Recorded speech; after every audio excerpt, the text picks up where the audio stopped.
Selamat pagi buat kita semua.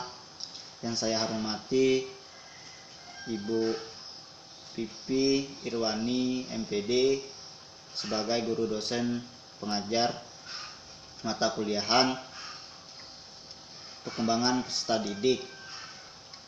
Pertama-tama saya memperkenalkan, nama saya Rio Chandra, NIM 131910032, kelas A pagi, prodi Pendidikan Sejarah.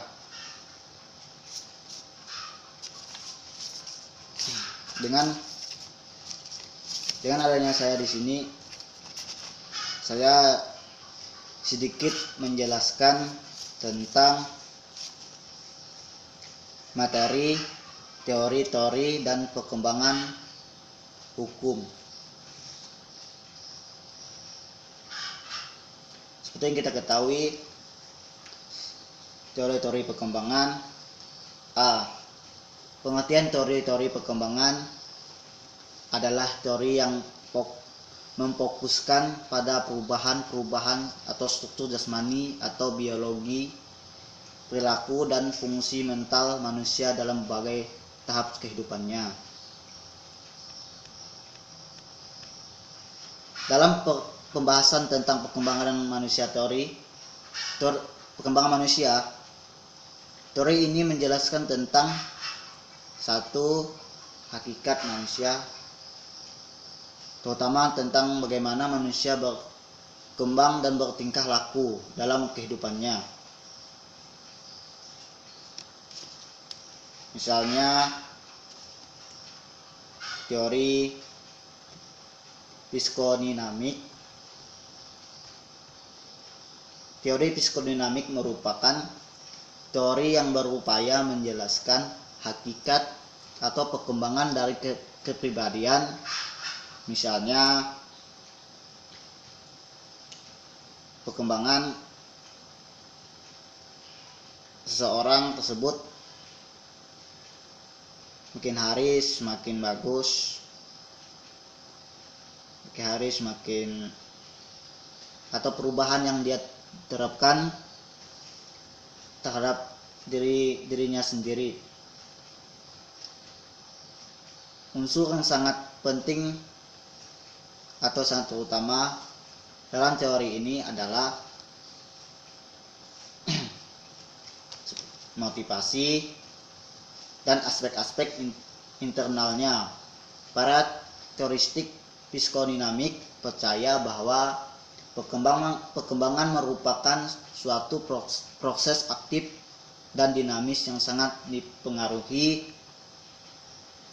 oleh dorongan atau tingkah laku individu yang dibawa sejak lahir, serta mengalami sosial dan emosional mereka.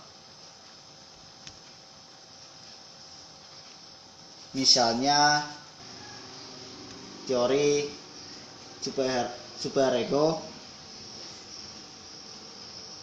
Teori superego adalah teori objek atau kepribadian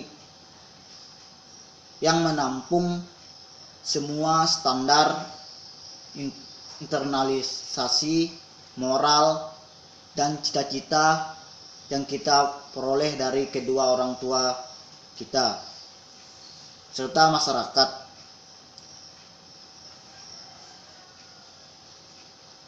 Sedangkan ego adalah selalu fokus pada diri kita sendiri dan tidak mementingkan orang lain. Saya akan sedikit menjelaskan tentang ID. ID merupakan struktur kepribadian yang asli yang berisi segala sesuatu yang secara fisiologis telah ada sejak lahir. Fisiologi merupakan suatu bidang ilmu pengetahuan dan ilmu terapan yang mempelajari tentang fungsi mental manusia. Hukum perkembangan terbagi menjadi dua, yaitu hukum tempo dan perkembangan. Hukum ini mengatakan bahwa perkembangan jiwa tiap anak itu melainkan menurut temponya masing-masing. Misalnya bayi A mengalami pertumbuhan yang lebih dominan pada sisi verbal atau berbicara, sedangkan bagi B cara perkembangannya atau cara berbicaranya relatif lebih lambat. Hukum perkembangan yaitu aturan-aturan bersifat mengingat yang biasanya terjadi dalam proses tubuh atau kembang manusia yang bersifat kualitatif maupun kuantitatif, mulai dari masa konservasi sampai usia dewasa dan akhirnya meninggal, yang terjadi secara terus-menerus. Prinsip-prinsip perkembangan. 1. Ada perkembangan dipengaruhi oleh faktor-faktor biologis, budaya yang terus berubah, misalnya ketajam sensoris, koordinasi otot melemah dan berdasarkan pertambahan usia. Namun pendukungnya, kebudayaan akan semakin meningkat atau menunjang kehidupannya. 2. Perkembangan individu yang menemukan kemampuan barunya, namun kehilangan kemampuan yang lebih atau yang lain dengan kecepatan yang bervariasi. 3.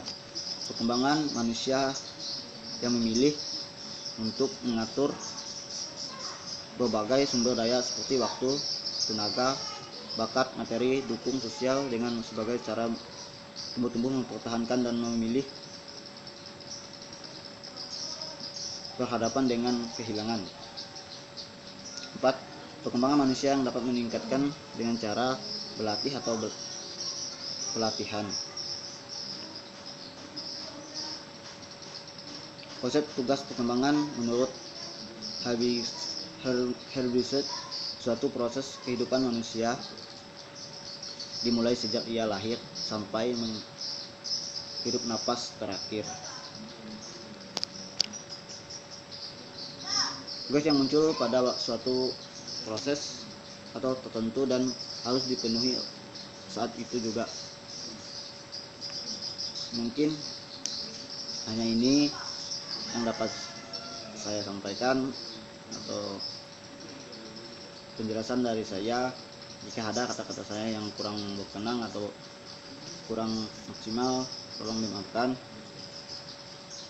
Kekurangan hanya milik saya, kelebihan hanya milik Allah atau Tuhan Yang Maha Esa. Sekian dari saya.